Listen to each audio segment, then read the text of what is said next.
Hello and welcome to Binus University iTunes content about storyboard and concept art. Still with me, Thomas. And this session we're gonna talk about the tips. Well, after we learn about storyboard, from what it is to how do we make the storyboard. Yes, it's an extremely useful tool to have in a pre-production process. Simply put, the storyboard are comic-like drawings used to show layout and composition. Big budget features have art is specifically hard to make storyboards for the movie and games, but most indie filmmakers and indie game makers have to do the job themselves. If your drawing are either like pros, your storyboard probably look like they were drawn by a kindergartner. But what if we could make storyboards just as good as the pros? The following tips were created by DreamWorks as a style guide for their storyboard artists. Although these tips are intended to be used for animation, the concepts still apply to a movie as well. Okay, let's go to the first tips. Grid. Why grid? Lay down grid to help ground your characters and composition. Grids help develop a sense of space and composition. Without grids, it can be hard to tell where the figures stand in the scene. And with grids, you know where the characters is actually at. It's like playing games. You remember the first PlayStation game, like Brigandi in the tile-based game? They use grid a lot to make sure the characters have the right position where the players wanted to. To help that, you can divide the storyboard into grids. Therefore, in the games, you can make a grid as nice as the storyboard. Next is depth. Use foreground, midground, background, and far background to sell depth. Keep in mind what elements may take up the foreground and background of a shot, walls, trees, etc., just like a well-composed shot. A storyboard needs to have elements at different distances in order to sell depth. Not just a 3D games. A 2D games need to have depth as well. Depth is what the artists and the programmers need to know just from the storyboard. For example, a 2D game like Angry Birds.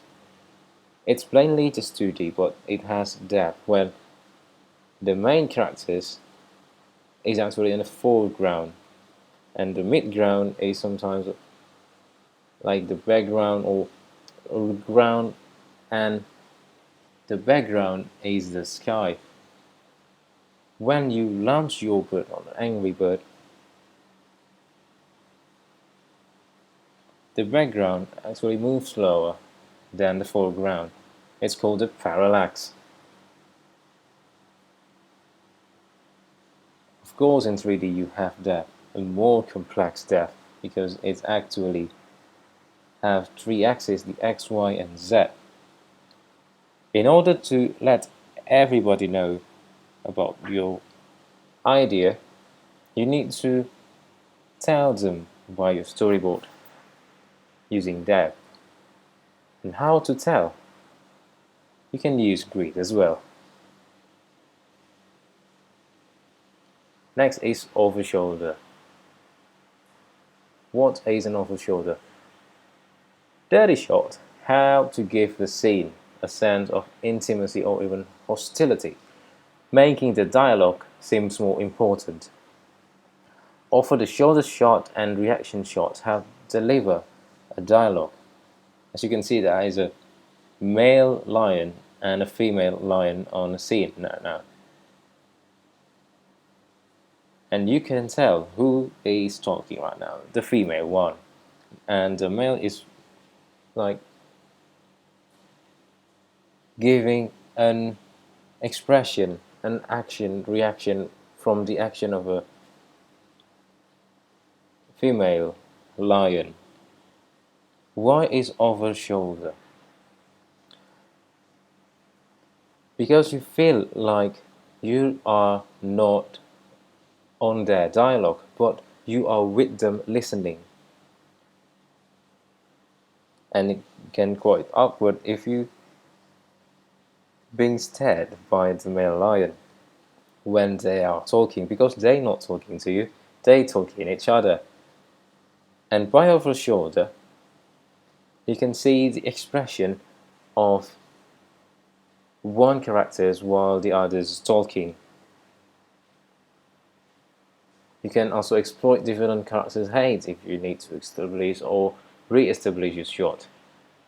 As any film 101 course will tell you, camera angles tell the audience a lot about how they are supposed to feel about characters. High angles imply weakness and fear.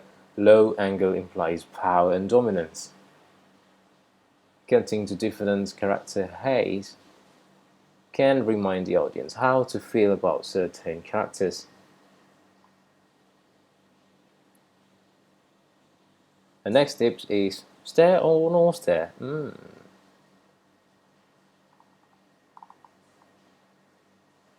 Well, characters looking directly at camera, like I said before, can make the audience feel awkward. While these can be used to a filmmaker advantage, DreamWorks want their characters to be as inviting as possible. Yeah, imagine these lions talking to another lions but looking at you. It's like being, hey, you're not talking to me while you're looking at me. Looking at, look the lion, not me. Why not me? Look at front.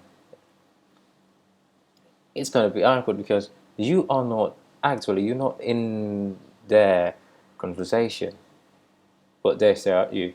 It's not nice to have that kind of experience for the audience.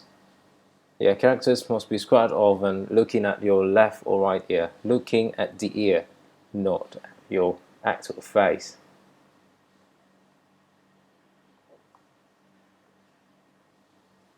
Well,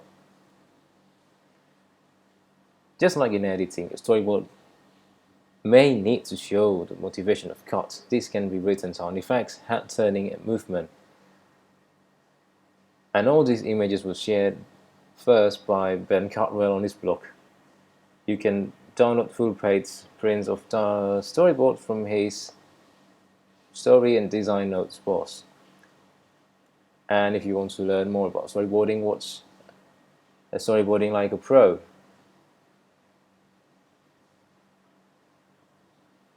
Well, I think pretty much that's it for this session. Thank you and goodbye.